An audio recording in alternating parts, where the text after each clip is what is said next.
Sasa tuelekee huko Trans Nzoia katika masuala na elimu. Wanafunzi wa shule ya Mary Immaculate wamepokelewa kwa vifijo na nderemo baada ya kung'ara katika mashindano ya muziki na mashairi ya Bonde la Ufa, mafanikio yaliyowahakikishia tiketi ya kushiriki mashindano ya kitaifa mwezi ujao Bungoma.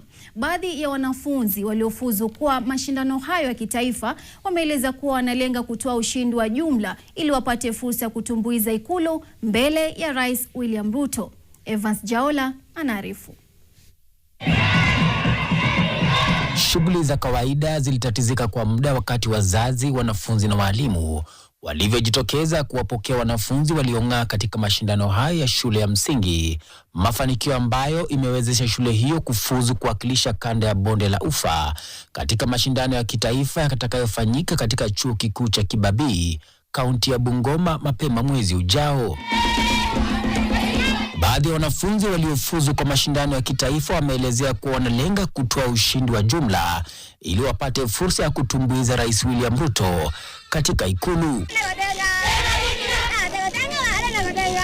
Our main goal is to reach the state launch and raise our school flag higher and higher. All the schools in the Rift Valley that have qualified, let us work together because they say together we rise and divided we fall. Mwalimu mkuu wa shule hiyo Leonard Bett pamoja na mwalimu wa muziki na talanta Stella Wamalwa wamesema ushindi huo umetokana na bidii ya wanafunzi na walimu. Wanasema utekelezaji wa mtaala wa umilisi CBE umesaidia pakubwa kukuza vipaji vya wanafunzi.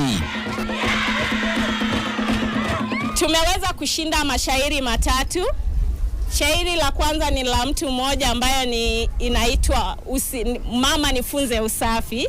Alafu mashairi mengine mawili ni ngonjera. Shairi ya majibizano. Tuliweza kuibuka nambari ya pili na tunamshukuru Mwenyezi Mungu. Tunaenda kuwakilisha kitengo cha Rift Valley Region kule Bungoma. Ukiangalia mtaala wa CBC haswa ni kuweza kukuza talanta. Na ndiposa kama shule tumeweza kutenga rasilimali ya kuweza kuhakikisha kwamba wanafunzi wetu tumeweza kukuza talanta za wanafunzi wetu.